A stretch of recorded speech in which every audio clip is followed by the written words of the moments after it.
Assalamualaikum, halo penonton saluran Makiem semuanya. Hari ini, di kesempatan kali ini, Mimin akan berbagi kisah baru dan sepertinya akan menarik kali ini. Karena Mimin sedang sibuk dan sore ini akan ada meeting penting, mari simak saja video ini sampai selesai. Tapi sebelum mulai ceritanya, mari perkenalkan dengan tokoh utama dalam kisah ini. Tapi semua nama akan disamarkan demi privasi. Mulai dari kaki satu ke kaki satunya lagi, terapi pijat itu dikerjakan dengan profesional. Tapi aku sesekali masih tetap mencoba melihat dengan perlahan ke arah ibu. Maaf ya bu, ininya anu saya singkirkan, agar terapi pijatnya bisa berjalan lancar, tanya Pak Bromo. Iya pak, silakan, jawab ibu pada Pak Bromo. Pantesan pegal bu, kayak gini keadaannya. Kemarin katanya udah dipijat, ucap Pak Bromo. Iya pak udah, awalnya emang mendingan, tapi pas paginya bangun tidur sakit lagi, jawab ibu. Permisi bu, mohon izin, ininya anu agak disingkirkan lagi ya. Area sini kalau nggak diterapi pijat bisa sakit lagi loh, tanya Pak Bromo lagi. Oke, sebelum lanjut ceritanya, izinkan aku sedikit memberi gambaran tentang keluarga kami. Bapakku adalah seorang kuli bangunan yang sering kerja di luar kota, dan karena itu di rumah aku pastinya jauh lebih sering dekat dengan ibu. Pagi itu, aku baru bangun tidur dan diajak oleh ibu untuk sarapan nasi kuning yang ia beli di pasar. Ada tetanggaku yang rumahnya tepat bersebelahan dengan rumah ibu, dia datang ke rumah untuk meminjam cobek. Sambil menghabiskan sarapanku, aku tetap bisa mendengar obrolan ibu dengan tetanggaku ini. Sebut saja namanya Bu Surina. Bu Surina ke rumah untuk meminjam cobek, dan oleh ibu diambilkan dan tidak lupa juga curhat pagi ala ibu-ibu dilakukan. Bahwa ibu, katanya, beberapa hari ini badannya pada pegal karena memang sebelumnya ada saudara kami yang menikah. Dan selama itu, ibu setiap hari membantu dari pagi sampai malam. Nah, mendengar ibu bercerita bahwa badannya pada sakit, Bu Surinah ini memberikan saran pada ibu. Coba aja minta diterapi pijat sama Bu Tri. Biasanya kalau saya badannya pegal-pegal juga, sama dia pasti langsung enakan, ujar Bu Surina. Kalau itu udah 2 hari lalu, tapi masih aja, ini aja tadi ke pasar sebenarnya, sambil nahan pegal-pegal bu, ucap ibuku. Keduanya lalu malah mengobrol soal pasar pagi, tapi tak lama topik obrolan kembali ke semula. Atau nggak coba aja ke Pak Bromo, katanya orang yang kesana pada langsung enakan badannya, saran Bu Surina. Pak Bromo siapa sih? Nggak tahu aku, tanya ibuku. Wajar sih, kalau nggak tahu, aku aja tahu dari orang di pasar. Tapi, katanya emang manjur banget terapi pijatan dia. Ya walau katanya juga bayarannya agak lebih mahal dari tukang pijat biasa. Tapi kalau emang manjur kan nggak masalah, ucap Bu Surina. Lah, aku aja nggak tahu rumahnya di mana. Emang kamu tahu? Tanya ibuku. Bu Surina hanya menggeleng. Tapi kalau memang mau coba ke sana, nanti saya coba tanya alamat rumahnya, saran Bu Surinah lagi. Setelah obrolan itu dengan ditambah sedikit gosip tipis-tipis, Bu Surinah pamit pulang ke rumahnya sambil membawa cobek punya ibu. Pada sore harinya, saat aku juga baru pulang main, Bu Surinah ke rumahku lagi dengan mengembalikan cobek yang ia pinjam tadi pagi. Ia kembalikan cobek sambil kasih tahu soal Pak Bromo yang sempat tadi pagi mereka obrolkan. Lagi-lagi, aku bisa mendengarnya. Gimana? Jadi nggak ke tukang pijatnya Pak Bromo? Tanya Bu Surina. Iya, jadi-jadi aja kalau emang tahu alamatnya di mana. Orang nggak tahu gimana mau ke sana, jawab ibu. Jadi, aku udah tanya dan aku ada alamatnya. Itu alamatnya, ucap Bu Surina sambil memberikan sobekan kertas kecil. Sebagai anak rasa penasaran, pastinya tinggi. Aku duduk di depan TV sambil coba melihat serta mendengar obrolan ibu dengan Bu Surina lebih jelas tapi sambil aku juga fokus pada TV. Ini di dekat terminal atau pasar sebelum terminal? Tanya ibu setelah membacanya. Itu sebelum pasar, sebelum perempatan di sebelah kiri jalan, sebelum perempatan ada toko bangunan kan?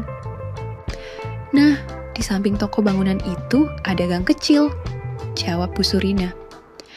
Gang yang sampingnya bekas rumah tapi udah dirobohin, tanya ibu.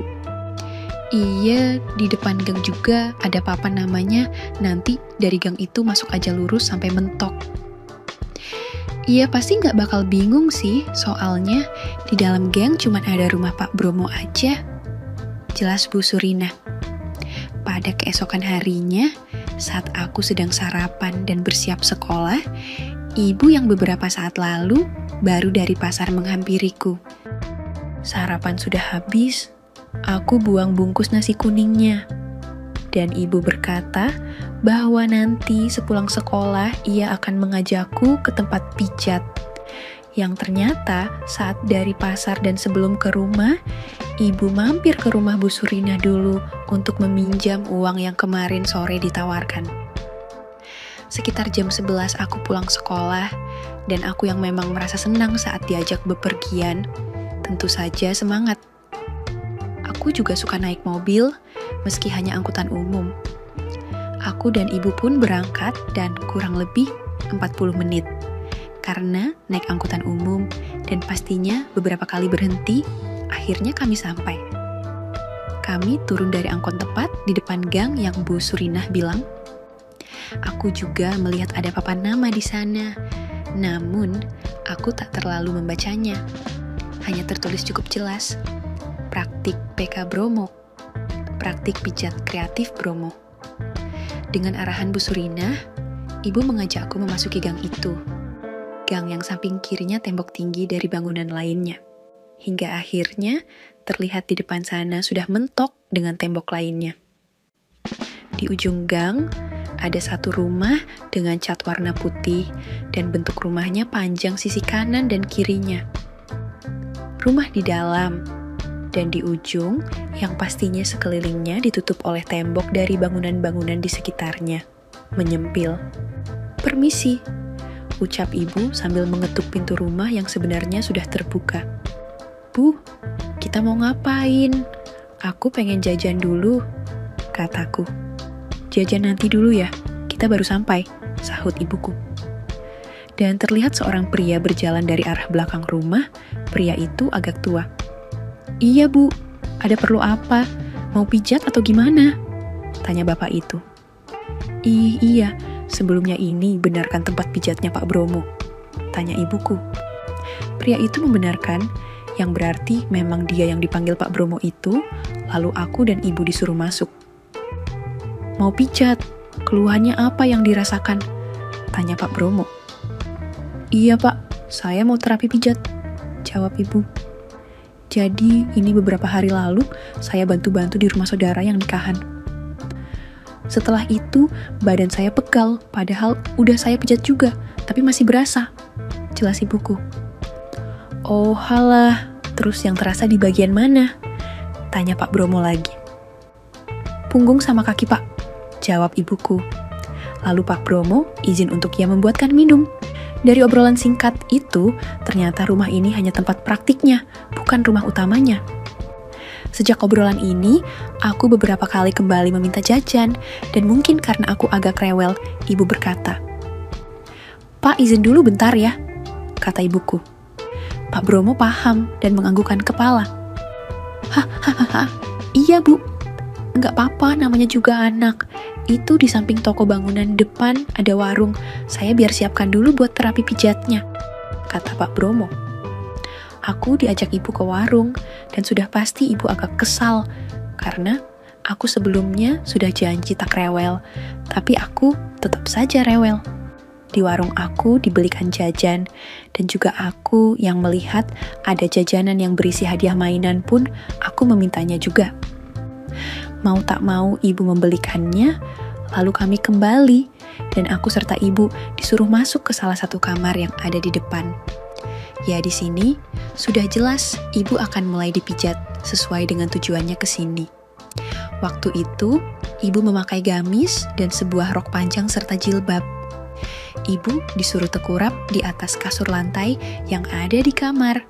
Lalu, Pak Bromo mulai terapi pijat kakinya ibu.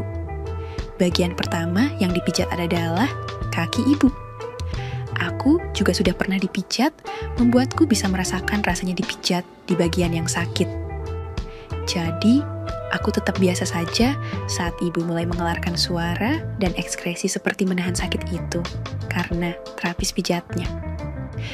Mulai dari kaki satu ke kaki satunya lagi. Aku yang ada cemilan dan juga mainan membuatku nggak tak terlalu memperhatikan. Tapi aku sesekali masih tetap mencoba melihat dengan perlahan terapis pijat itu. Maaf ya Bu, ininya saya singkirkan agar terapi pijatnya bisa berjalan lancar. Izin Pak Bromo.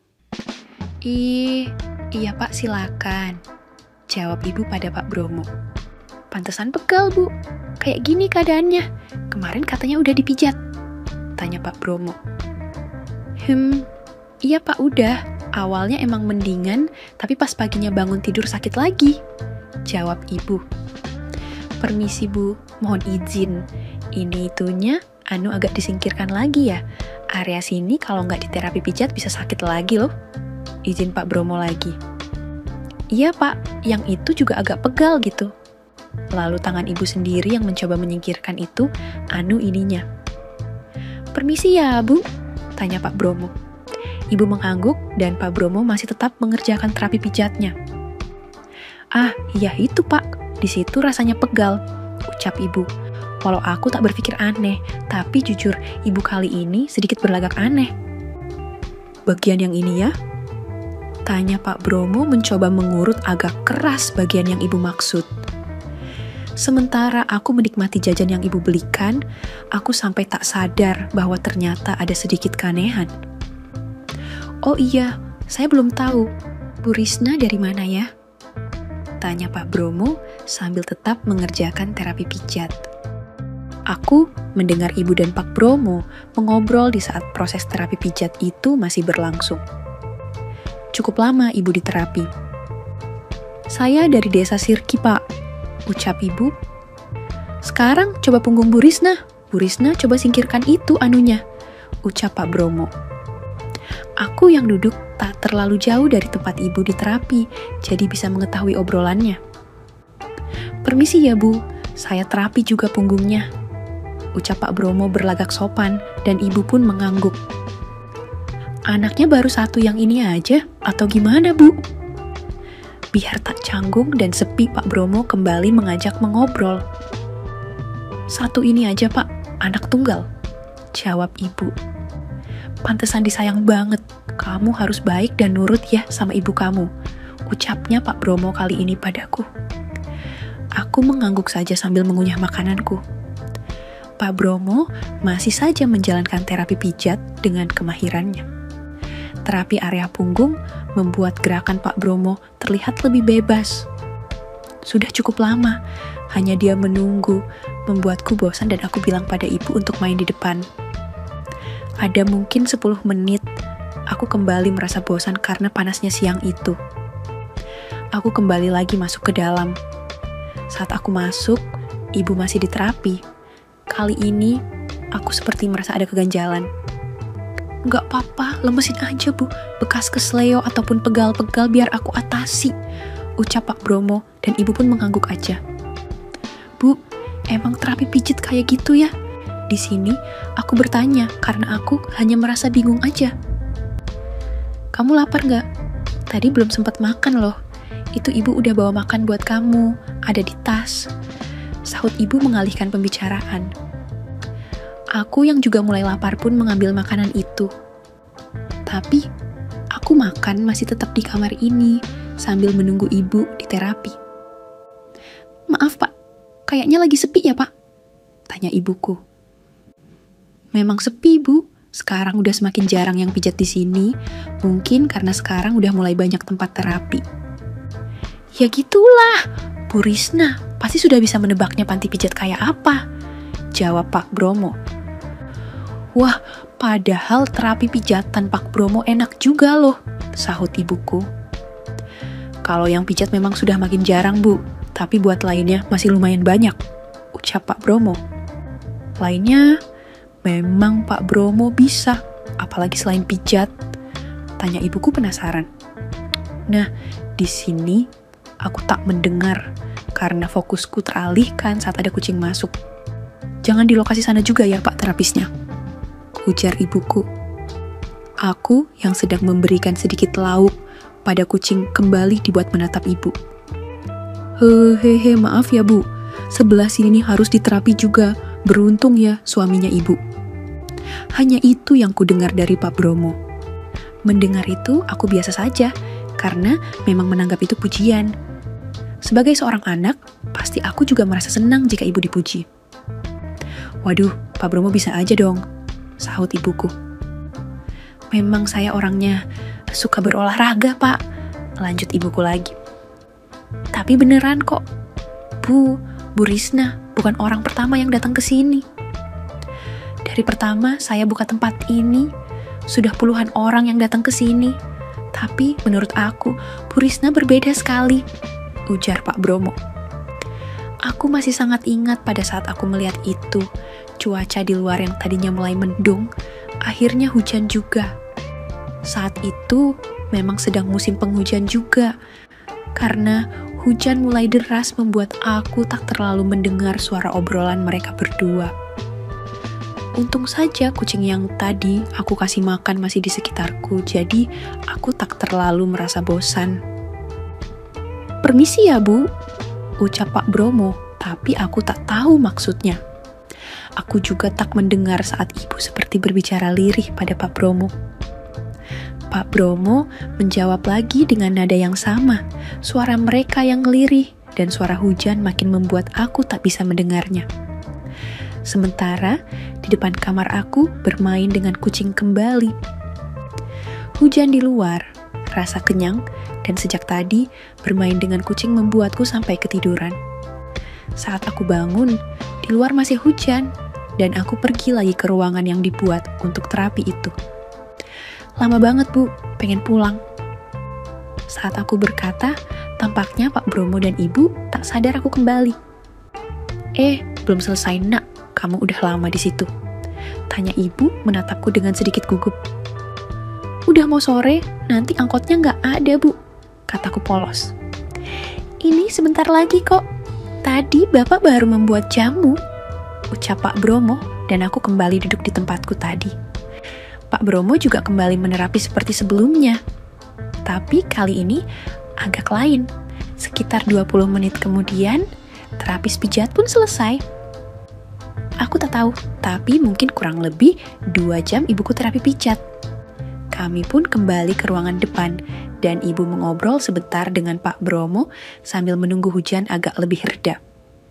Ibu menanyakan harga untuk jasa pijatnya, dan seingatku Pak Bromo meminta bayaran cuma 20.000. Tapi sebelum kami pulang, Pak Bromo memberikan jamu kepada ibuku untuk dibawa pulang. Ternyata memang enak pijitan Pak Bromo, ujar ibuku. Makasih Bu, buat pujiannya. Ini jamunya Bu, diminum sebelum tidur ya, balas Pak Bromo.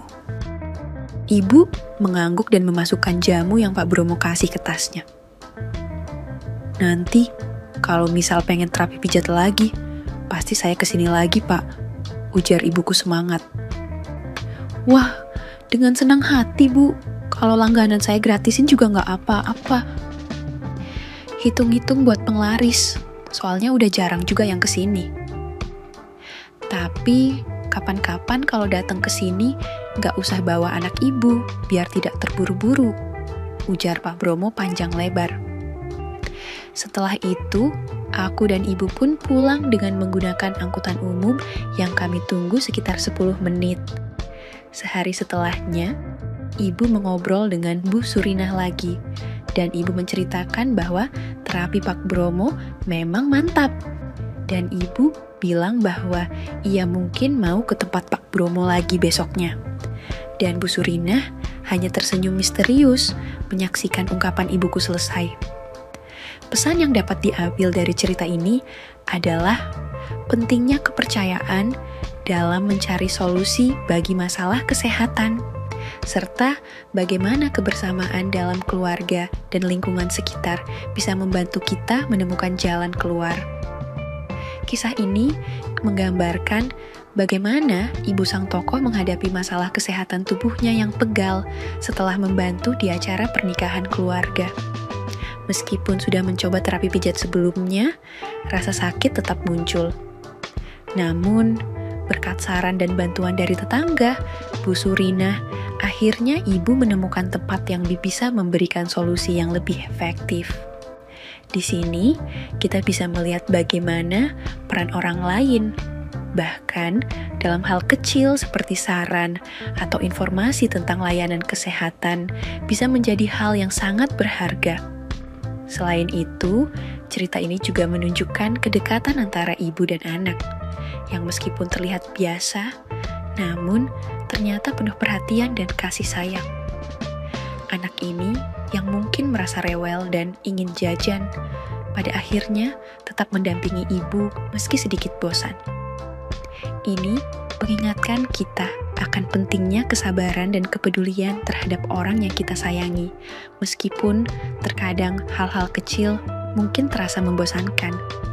Jadi, intinya adalah kita bisa mencari solusi lebih baik dengan bantuan orang lain, serta kepercayaan dan perhatian antar anggota keluarga sangat penting dalam menjalani hidup. Tamat. Oke, segitu dulu untuk kali ini dan semoga kalian bosku semua terhibur hari ini ya. Sekali lagi, tidak pernah lupa Mimin ingin mengingatkan bahwa tidak ada maksud untuk merusak moral. Tapi di sini kami selaku admin channel Makyam hanya berbagi pengalaman dari viewer saja yang tentu saja tidak untuk ditiru. Terima kasih sudah mau mendengarkan kisah nyata ini. Ambil baiknya dan buang buruknya dari cerita kisah ini. Semoga hal seperti ini tidak terjadi kepada kita semua bosku, dan semoga kita semua dilindungi dari mara bahaya. Amin ya rabbal alamin. Terima kasih dan sampai jumpa di cerita selanjutnya. Jangan lupa like, komen, share, dan subscribe. Oh iya, kira-kira kalian semua bosku yang terhormat kepengen kisah-kisah yang seperti apa lagi nih? Tolong berikan komentar-komentar kalian di video ini ya.